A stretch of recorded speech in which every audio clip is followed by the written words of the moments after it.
Hi friends, ఎలా ఉన్నారు? అందరూ బాగున్నారా? సో ఫ్రెండ్స్, మనము చూడండి, ఒక మందపాటి కడాయి పెట్టుకొని ఆయిల్ వేసుకొని అందులో హోల్ గరం మసాలా వేసుకొని సన్నగా తరిగిన ఉల్లిపాయలు వేసేసుకొని ఉప్పు వేసేసుకొని బాగా వేగిన తర్వాత ఉల్లిపాయలు అల్లం వెల్లిగడ్డ పేస్ట్ వేసి కరివేపాకు వేసుకోవాలి ఫ్రెండ్స్. ఇంతే.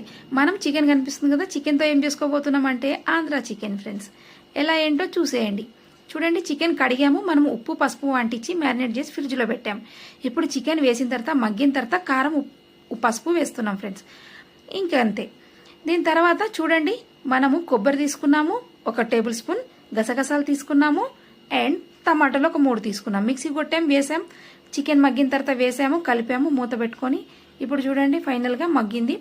కాస్త గరం మసాలా, ధనియా పొడి ఫ్రెండ్స్. అంతే. చాలా ఈజీగా, చాలా సింపుల్గా ఫ్రెండ్స్. ఇంతే. లాస్ట్ ఫైనల్గా ఆవు నెయ్యి శుద్ధి కోసం ఫ్రెండ్స్, కొంచెం కొత్తిమీర. ఇంతే ఫ్రెండ్స్, చాలా ఈజీగా, చాలా సింపుల్గా. మీకు నచ్చింది అనుకుంటున్నాను. Thank you so much friends. ఈ వీడియో